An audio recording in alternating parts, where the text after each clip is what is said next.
صل على محمد وآل محمد اللهم صل على محمد وآل محمد اللهم عرفني نفسك فإنك إن لم تعرفني نفسك لم أعرف نبيك اللهم عرفني رسولك فإنك إن لم تعرفني رسولك لم أعرف حجتك اللهم عرفني حجتك فإنك إن لم تعرفني حجتك بلغت عن ديني اللهم لا تمتني ميتة جاهلية اللهم عجل لوليك الفرج اللهم عجل لوليك الفرج اللهم عجل لوليك الفرج برائے تعجیل ظہور امام مل کر سہوا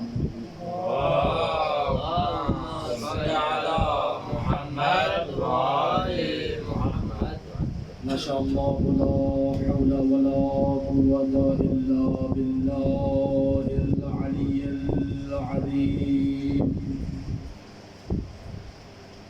أعوذ بالله من الشيطان الرجيم بسم الله الرحمن الرحيم الحمد لله الذي أبدع نظام الوجود واخترع ماهيات الأشياء بمقتضى الوجود سبحان الله وأنشأ بقدرته أنواع الجواهر العقلية وأفاض برحمته محركات الأجرام الفلكية والصلاة والسلام على الذوات القدسية المنزهة عن القدرات الإنسية خصوصا على سيدنا ونبينا أبي القاسم محمد اللهم صل على محمد وآل محمد وعلى آله وأولاده الطيبة الطاهرة الزكية وعلى أعدائهم اللعنة الأبدية أما بعد فقد قال رسول الله صلى الله عليه وآله وسلم في كلامه المحمدية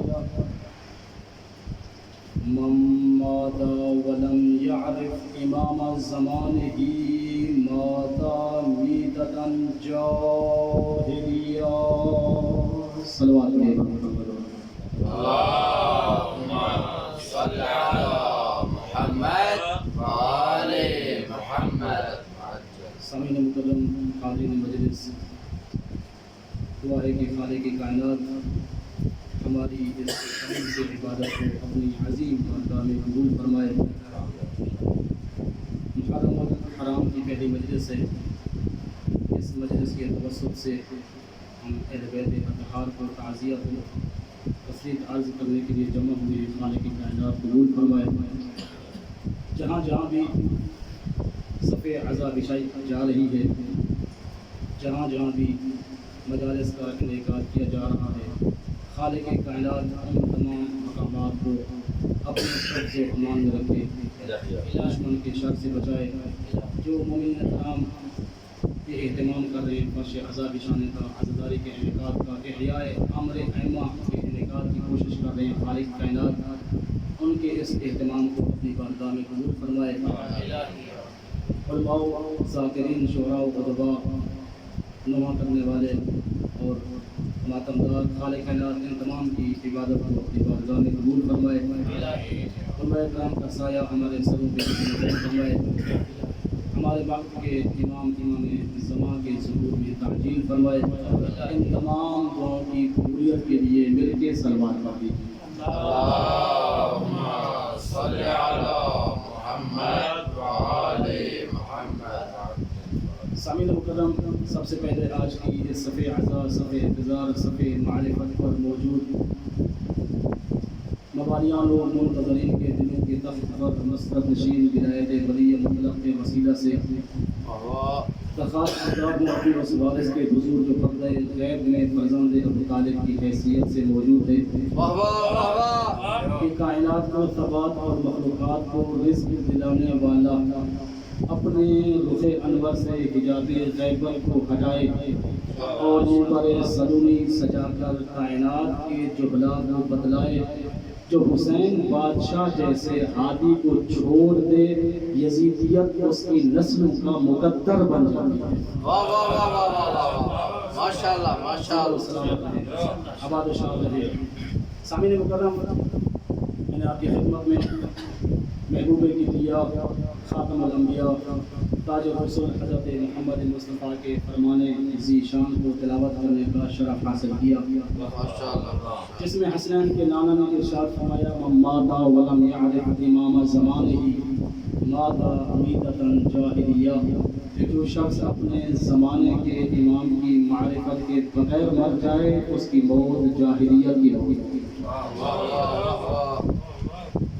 سامعین مکرم، اس حدیث مبارکہ سے ایک بات واضح ہو جاتی ہے کہ سرور کائنات نے جہاں ہمیں پیغام امامت دیا ہے، اسی کے ساتھ ساتھ یہ بھی بتایا کہ اس امام کی معرفت کس قدر اہم ہے، اور یہ موازنہ کیا کہ جس شخص کے پاس معرفت امام نہ ہو اس کی موت جاہلیت کی ہوگی۔ اس حدیث مبارکہ میں دو لفظ ذکر کیے گئے، ایک معرفت امام ہے اور ایک زمانہ جاہلیت کی موت ہے۔ تو میں نے عرض کیا کہ اس حدیث مبارکہ میں معرفت امام کی اہمیت کا تذکرہ ہے، تو معرفت امام کی اہمیت تب تک ہم پہ عیاں اجاگر واضح نہیں ہو سکتی جب تک ہمیں زمانہ جاہلیت کا صحیح معنوں میں ادراک نہ ہو، کیونکہ معرفت امام کی اہمیت ڈیپینڈ کرتی ہے زمانہ جاہلیت کی معرفت پر، اس کی آگاہی پر۔ جتنا زمانہ جاہلیت کے بارے میں ہمیں معلومات ملیں گی اتنا معرفت امام کی اہمیت بڑھتی جائے گی۔ قبلہ، زمانہ جاہلیت اس زمانے کو کہا جاتا ہے جو صدر اسلام سے پہلے کا زمانہ تھا۔ ماشاءاللہ ماشاءاللہ۔ شاہ جی، زمانہ جاہلیت اس زمانے کو کہا جاتا ہے جو اسلام سے پہلے کا زمانہ تھا۔ زمانہ جاہلیت اس زمانے کو کہا جاتا ہے جو پیغام توحید کے پہنچنے سے پہلے کا زمانہ تھا۔ زمانہ جاہلیت اس زمانے کو کہا جاتا ہے جو اعلان فیصل سے بھی پہلے کا زمانہ تھا۔ اور چونکہ حدیث مبارکہ میں معرفت امام اور زمانہ جاہلیت کا تذکرہ ہے، تو اس سے یہ بھی واضح ہو گیا کہ زمانہ جاہلیت اس زمانے کو کہا جاتا ہے جس میں امامت کا عقیدہ بھی نہ ہوا۔ تو گویا کہ میں کہہ سکتا ہوں زمانہ جاہلیت اس زمانے کو کہا جاتا ہے جو عقیدہ توحید سے خالی تھا۔ زمانہ جاہلیت اس زمانے کو کہا جاتا ہے جو عقیدہ رسالت سے خالی تھا۔ زمانہ جاہلیت اس زمانے کو کہا جاتا ہے جو عقیدہ ولایت سے خالی تھا۔ مختصر یوں کہوں کہ زمانہ جاہلیت اس زمانے کو کہا جاتا ہے جو دعوت ذوالعشیر سے بھی پہلے کا تھا، غدیر سے بھی پہلے کا تھا۔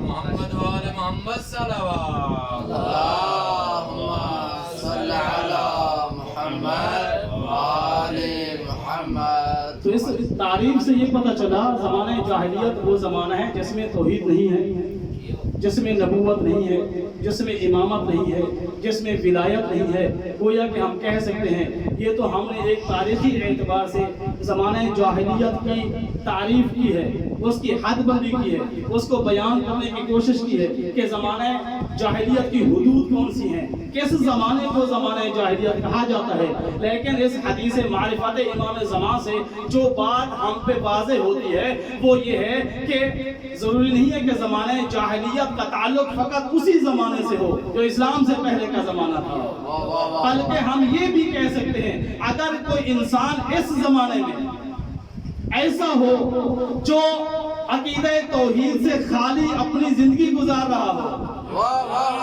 اگر اگر کوئی انسان ایسا ہو جو عقیدہ نبوت سے خالی اپنی زندگی گزار رہا ہو، اگر کوئی انسان ایسا ہو جو عقیدہ ولایت کے بغیر اب بھی زندگی گزار رہا ہو، تو اس کا آج کا زمانہ بھی جاہلیت کا زمانہ ہے۔ واہ واہ واہ واہ واہ واہ واہ، سبحان اللہ سبحان اللہ۔ صلوات کا سہارا دیجیے۔ اللہم صل علی محمد وآل محمد۔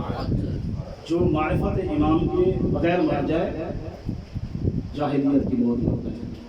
اب دیکھیں ہم جتنے بیٹھے ہیں ہمارا اعتقاد ہے کچھ امور ہیں جس کو عقل اور شرع نے کبھی ہی قرار دیا ہے، ان میں سے ایک فعل شرک کا ہے۔ شرک ایک کبھی عمل ہے، کبھی ہی چیز ہے، کوئی بھی عقل رکھنے والا، عقل و شعور رکھنے والا اس کو اچھا نہیں سمجھتا۔ کفر ایک کبھی عمل ہے، کوئی مسلمان اسے اچھا نہیں سمجھتا۔ نفاق بھی ایک ایسا کبھی عمل ہے جسے کوئی مومن اچھا نہیں سمجھتا۔ واہ واہ واہ واہ، بت پرستی ایک کبھی عمل ہے، غیر اللہ کی پرستش کرنا بھی ایک کبھی عمل ہے، تو شرک بھی کبھی ہے، کفر بھی کبھی ہے، بت پرستی بھی کبھی ہے، نفاق و منافقت بھی ایک کبھی عمل ہے۔ لیکن سرور کائنات نے اس حدیث مبارکہ میں جب معرفت امام کی اہمیت کو بیان کیا ہے تو اس کے تقابل میں زمانے جاہلیت کا ذکر کیا ہے۔ اس کا مطلب یہ ہے کہ زمانے جاہلیت میں پائی جانے والی قباحت اس قدر زیادہ ہے جو شرک میں بھی نہیں ہے، ایسی قباحت ہے جو کفر و نفاق میں بھی نہیں ہے۔ یہی وجہ ہے کہ میں نے عالم تخیل میں دست ادب جوڑے اور سرور کائنات سے عرض کی، یا رسول اللہ آپ نے معرفت امام کی اہمیت کو بیان کرتے ہوئے زمانے جاہلیت کا تذکرہ کیا ہے، جبکہ اگر دیکھا جائے تو شرک مشرک سے بڑھ کر دشمن خدا کوئی نہیں ہے، اگر دیکھا جائے تو کافر سے بڑھ کر آپ کا دشمن کوئی نہیں ہے، اگر دیکھا جائے تو منافق سے بڑھ کر علی کا دشمن کوئی نہیں ہے۔ پھر کیا وجہ ہے کہ آپ نے ماتا میتتاً جاہلیہ کہا، شرک کی موت نہیں کہا، کفر کی موت بھی نہیں کہا، نفاق کی موت بھی نہیں کہا؟ کیا وجہ ہے کہ آپ نے زمانے جاہلیت کی موت کہا کہ جاوید ذرا غور تو کر، تجھے پتہ ہی نہیں ہے میں نے زمانے جاہلیت کی جو قید لگائی ہے اس کی وجہ یہ ہے زمانے جاہلیت ایسا کبھی ہی عمل ہے، ایسی کبھی ہی زندگی ہے جس میں شرک بھی داخل ہے، جس میں کفر بھی داخل ہے، جس میں نفاق بھی داخل ہے۔ گویا کہ بتا دیا جو شخص جاہلیت کی موت مرتا ہے وہ شرک کی موت بھی مرتا ہے، کفر کی موت بھی مرتا ہے، منافقت کی موت بھی مرتا ہے۔ ایک صلوات پڑھیے بر محمد وآل محمد۔ اللہم صل علی محمد وآل محمد۔ نعرہ تکبیر، اللہ اکبر، نعرہ رسالت، یا رسول اللہ، نعرہ حیدری، حسینیت زندہ باد، حسینیت زندہ باد، یزیدیت مردہ باد، یزیدیت مردہ باد۔ بر محمد و آل محمد صلوات۔ اللہم صل علی محمد و آل محمد۔ من مات ولم يعرف امام زمانے ہی ماتا میتتاً جاہلیہ۔ واہ واہ واہ، سبحان اللہ سبحان اللہ۔ اگر زمانہ جاہلیت کی وہی جو خرافیائی حدود کو دیکھا جائے جس کو تاریخ کی کتابوں میں ذکر کیا گیا ہے اور اس کی قباحتوں کو جو ذکر کیا گیا ہے، ان میں سے ایک یہ ہے کہ زمانہ جاہلیت وہ زمانہ تھا جس میں انسانی اقدار ناپید تھے۔ زمانہ جاہلیت وہ زمانہ ہے جس میں حقوق کا خیال نہیں رکھا گیا تھا۔ زمانہ جاہلیت وہ زمانہ ہے جس میں چھوٹی چھوٹی باتوں پہ بڑے بڑے تنازع اور جھگڑے کھڑے ہو جاتے تھے، جس کی ایک مثال آپ سب کے اذہان میں موجود ہے کہ ایک چھوٹا سا مسئلہ ہے پانی کا گھاٹ، وہاں لوگ خود بھی آ کر پانی استعمال کرتے تھے اور اپنے مویشیوں کو بھی پانی پلاتے تھے، لیکن زمانے جاہلیت کیا ہے کہ اسی زمانے میں اگر کسی قبیلے کے افراد پہلے پہنچ چکے ہیں، بعد میں آنے والے قبیلے کے افراد اس بات پہ لڑ پڑتے تھے کہ تم نے اپنے جانور کو ہم سے پہلے پانی کیوں پلایا ہے۔ ایک چھوٹا سا مسئلہ پانی پلانے کا، تو اس پہ کیا ہوتا تھا، قتل و قتال شروع ہو جاتا، جنگ شروع ہو جاتی، تلواریں نکال لیتے، ایک دوسرے کو قتل کرنا شروع کر دیتے۔ جو موجود تھے ان میں سے بچے کچے بھاگ کر اپنے قبیلے والوں کو بتاتے تھے کہ پانی کے گھاٹ پہ جھگڑا ہو گیا ہے، وہاں قتل و قتال شروع ہو گیا ہے، وہاں لڑائی شروع ہو گئی ہے، وہاں جنگ شروع ہو گئی ہے، وہاں افراد مارے جا رہے ہیں، اور افراد آ جاتے، اس قبیلے سے بھی آ جاتے، دوسرے قبیلے سے بھی آ جاتے، اور جنگ کا سلسلہ چلتا رہتا، اور دیکھتے ہی دیکھتے کیا ہوتا تھا، دسیوں نہیں بلکہ سینکڑوں کے سینکڑوں افراد تہہ تیغ ہو جاتے، دیکھتے ہی دیکھتے بچے یتیم ہو جاتے، عورتیں بیوہ ہو جاتی تھیں۔ زمانے جاہلیت کیا ہے، آج اسلام کے احکام کے مطابق مرد ایک سے زیادہ عورتوں کو رشتہ ازدواج میں رکھ سکتا ہے، لیکن زمانے جاہلیت میں اس کے برعکس تھا، وہاں مرد زیادہ عورتیں نہیں، ایک عورت زیادہ مرد رکھتی تھی، اور جب بچے کی ولادت ہوتی تھی، اب پتہ نہ چلتا ہے کس کا بچہ ہے، تمام مردوں کو بلایا جاتا، ان میں سے کوئی ایک تشخیص کرتا کہ یہ میرا بچہ ہے، اس سے منسوب ہو جاتا۔ اس لیے بعض کو ابن کثیر بھی کہا گیا ہے۔ صلوات محمد و آل محمد، اللہم صلی علی محمد و آل محمد۔ تو ایسی کباہتیں جو زمانے جاہلیت میں موجود تھی، جب اسلام نے زمانے جاہلیت میں پائی جانے والی ایسی کباہتوں کو دیکھا اور انسان کو ایسی زندگی سے چھٹکارا دلانے کی کوشش کی، تو اسلام نے دو طرح کے نظام متعارف کرائے۔ ایک نظام جو اسلام نے پیش کیا وہ یہ تھا کہ اسلام نے معاشرے کے ہر فرد کے لیے حقوق وضع کر دیے۔ اسلام نے بتا دیا کہ یاد رکھنا، آج کے بعد ہر فرد کا دوسرے فرد پر حق ہے، باپ کا بیٹے پہ حق ہے، بیٹے کا باپ پہ حق ہے، شوہر کا بیوی پہ حق ہے، بیوی کا شوہر پہ حق ہے، استاد کا شاگرد پہ حق ہے، شاگرد کا استاد پہ حق ہے، ہمسائے کا ہمسائے پہ حق ہے، مسافر کا مسافر پہ حق ہے۔ اسلام نے یہ تمام حقوق وضع کر کے بتا دیا، اب جھگڑا کرنے کی ضرورت نہیں ہے، لڑنے کی ضرورت نہیں ہے، قتل و قتال کی ضرورت نہیں ہے، اس لیے کہ ہم نے معاشرے کے ہر فرد کے لیے حقوق وضع کر دیے ہیں۔ جب تک معاشرہ ایک دوسرے کے حقوق کی تکمیل کرتا رہے گا، ایک دوسرے کے حقوق کو پورا کرتا رہے گا، نہ جنگ ہوگی، نہ قتال ہوگا، نہ قتل و غارت ہوگی، نہ بچے یتیم ہوں گے، نہ عورتیں بیوہ ہوں گی۔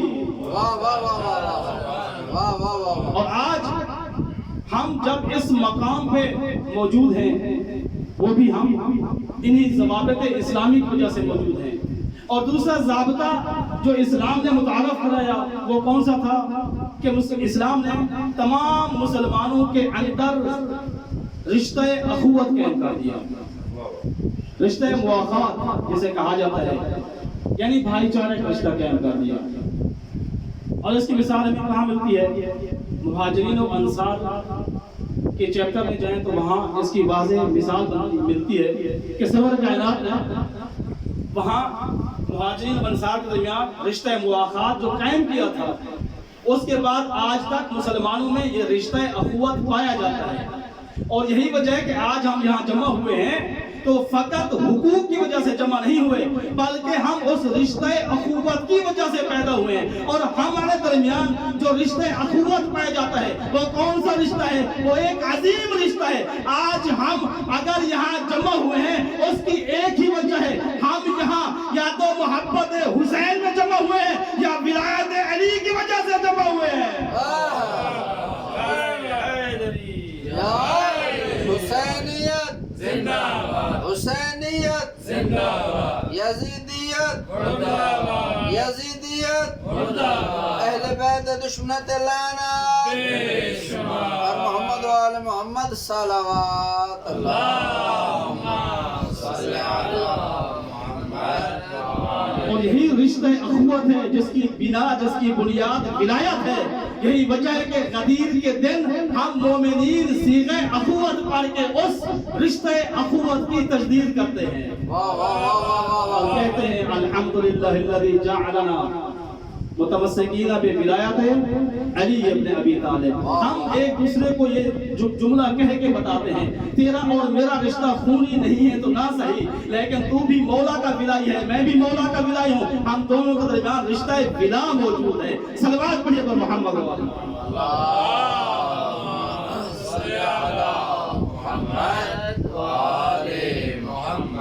سرور کائنات نے تمام مسلمانوں کے درمیان رشتہ اخوت قائم کر دیا.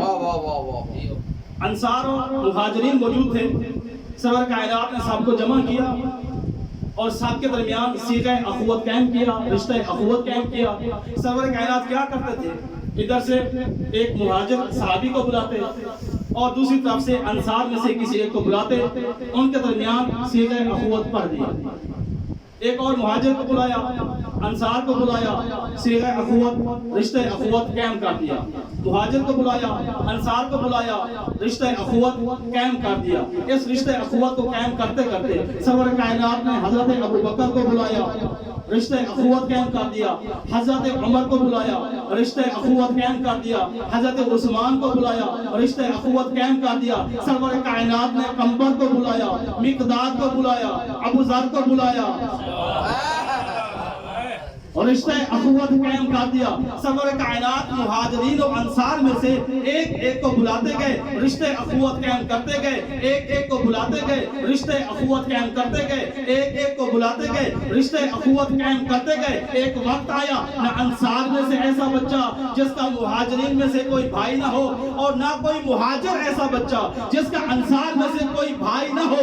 سب کے درمیان رشتہ اخوت قائم ہو گیا. لیکن ایک ہستی، ایک شخصیت آگے بڑھی، سرور کائنات سے عرض کی یا رسول اللہ آخیتا بین المسلمین و ترکتنی. یا رسول اللہ آپ نے سب کو ایک دوسرے کا بھائی بنا دیا، مجھ علی کو چھوڑ دیا.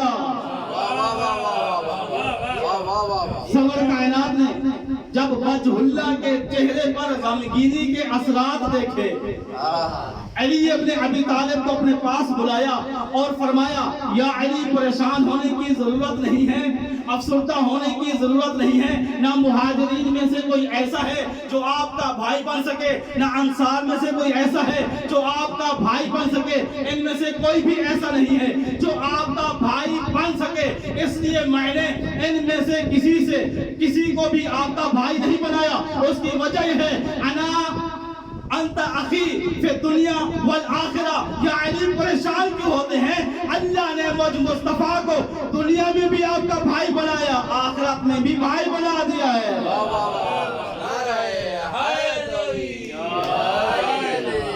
محمد والے محمد صلوات اللہم صلی علی محمد والے محمد. انت اخی فی دنیا والآخرہ. مہاجر و انصار نہیں، میں مصطفیٰ آپ کا بھائی ہوں. اس کے بعد سرور کائنات نے ایک جملہ کہا، بہت قیمتی جملہ ہے. سرور کائنات نے ارشاد فرمایا یا علی ان ذاکرک احد، کل کو اگر اس محفل کے بعد کل کو اگر کوئی آپ کے پاس آئے اور پوچھے علی تم کون ہو، آپ کا تعارف پوچھیے. من انت، یوں کہتے سیاقت میں علی آپ کون ہیں؟ تو سرور کائنات نے جو جملہ اس موقع پہ کہا تھا اس کے تناظر میں یوں تخیل کر سکتا ہوں. سرور کائنات نے ارشاد فرمایا یا علی ان ذاکرک احد، اگر کل کو کوئی آپ سے پوچھے علی تو کون ہے تو علی آپ نے یہ نہیں بتانا انا وجہ اللہ ہے، انا قدرت اللہ ہے، انا لسان اللہ ہے، انا ید اللہ.